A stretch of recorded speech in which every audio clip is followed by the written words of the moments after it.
Well, if you don't post Gotti, at least we'll get a pretty awesome welfare servant. What's up everyone, this is K Collection. Summer 2 rerun is around the corner, then right after that, the anticipated Summer 3 event will be out. Summer Jalter will be the newest event servant, so let's take a look at her stats, skills, playstyle. I'll also give some CE and team recommendations to see how good this top tier waifu really is. I promise this will be an unbiased review. Sort of. I can't help myself sometimes. Jalter will have the 4th highest attack out of the 4-star Berserkers, while HP is the lowest, not good for survivability, especially being a Berserker. She is a Buster Gorilla attacking monster, having basically 4 busters if you include her NP. Her gains aren't good as well, generating only around 22% with an Arts Buster Quick. That is with the NP gain bonus from Arts, but she only has 1 Arts, so expect her gains to be far less. Star gens aren't good as well, generating roughly 15 stars with a Buster Quick. Active skills are pretty good, but numbers are a bit low. First one being a survivability tool, the NP gains is nice, but again, with a Buster heavy deck, don't expect drastic improvements. If she's in the front line as a starter servant, use this as soon as possible even on wave 1. You don't want her to sustain too much damage before the boss battle. The evade is only for 1 hit every turn, so if she gets bullied, she'll die if her health isn't good. You want to avoid as much damage as possible so she can survive till the 3rd wave to at least nuke the boss with her NP before checking out. Witch of the Fallen is an awesome burn skill. You want to attack with her as much as possible so you can stack the burns, which trust me, will help quite a bit. Seeing the enemy with like 3 to 4 stacked burns is actually quite satisfying to watch. The boost in attack is the main highlight of the skill though. You'll be using this with her NP. Her final skill is a Buster buff meant for her Noble Phantasm, which awesomely charges her gauge 20% as well. The demerit sucks and worsens her survivability, but as stated before, your goal is to use her NP at least once on the boss before she goes bye-bye. Level her skills in reversing order. Her Noble Phantasm is a single target that will burn the enemy. It's as simple as that. Keep in mind, her second skill effect doesn't cause additional burn when using her NP. It's only for normal attacks. Regardless on the simplistic attack, it's going to be at level 5, so we're talking about big ass numbers. CE recommendations is as obvious as it can be. Focus on damage and starting NP. 0 over is powerful since she's gonna whack enemies a whole lot with busters. K-Scope will allow her to instantly use her NP. This is good if you're going straight into a boss fight. But if you have to clear some waves beforehand, choose another CE that increases damage while giving starting NP, since you can use the first 2 waves to charge her NP. Princess and Sumo are obvious choices. Aerial Drive serves the same purpose. Again, she's not complex to use, so focus on any CEs that can increase her damage while giving her starting NP if you lack the support or help.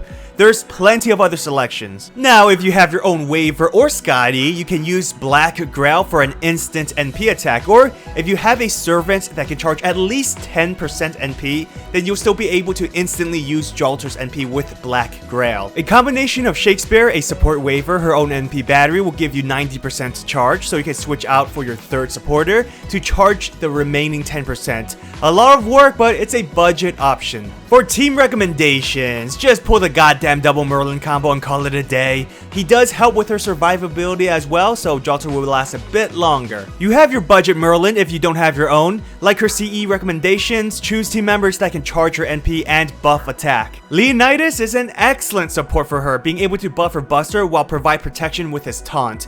Give him the merciless CE, and when he dies, he'll charge her NP. You can always use the double waiver and K-Scope method for Jalter to nuke the enemy's ass twice. I mean, that's an effective strategy. If you don't have your own waiver, then maybe you have your own Scotty. She can work too, since all you're using them for is that 50% NP charge. As mentioned during the CE recommendations, you can use Black Growl for an insane one-shot kill. If you want to have a little fun, cause what's life without a little fun, right? You can always use Tomoe or Kiyohime to fan the flames and increase burn damage while they themselves could inflict their own burn.